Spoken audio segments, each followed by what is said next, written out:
দশকের পর দশক ধরে নদীর তলদেশে জমেছে মাটি আর পলিথিন, সাথে যোগ হয়েছে দখল আর অপরিকল্পিত উন্নয়ন।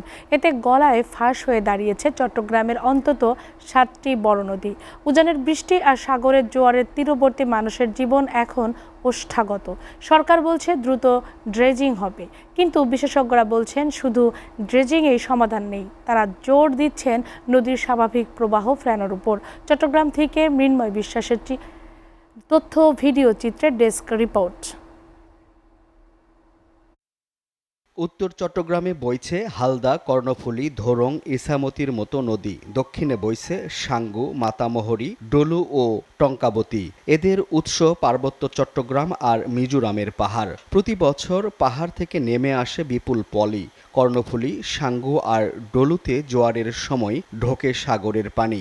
এতে পাহাড়ি পলি জমছে বছরের পর বছর।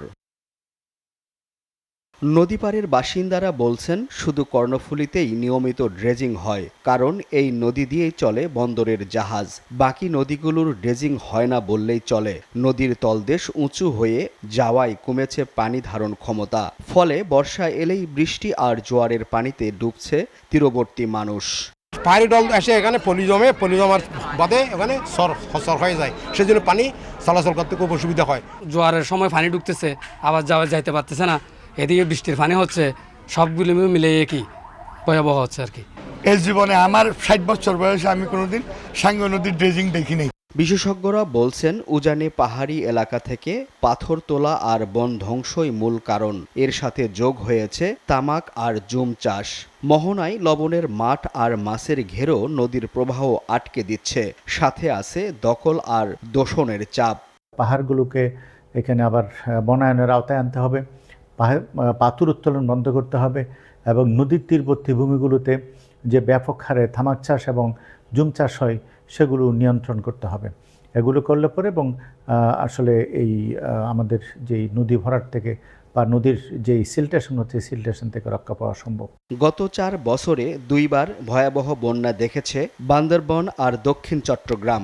সাঙ্গু আর মাতামোহরী অববাহিকা এই এলাকা ডুবেছে, বারবার ক্ষতি হয়েছে বাড়িঘর, রাস্তাঘাট, ফসল আর প্রাণী সম্পদের।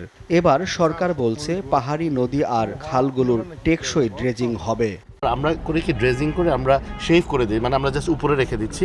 এক বৃষ্টি হলে ওই মাটিগুলো কিন্তু আবার নিচে পড়ে যাচ্ছে। তো আমরা ওগুলোকে অন্যত্র সরিয়ে ওখানে বৃক্ষরোপণ, যে 25 কোটি গাছের কথা বলছেন, আমরা প্রতিটি খালের পাশে বৃক্ষরোপণ কর্মসূচি করছি যাতে মাটিটা ধরে থাকে। তো আমরা পরিকল্পিতভাবে আগাচ্ছি আমাদের মাননীয় প্রধানমন্ত্রীর নির্দেশে। বন্যা দুর্গত মানুষের চাওয়া একটাই, ভবিষ্যতে যে কোনো পরিকল্পনাই যেন প্রাধান্য পায় স্থানীয় বাস্তবতা।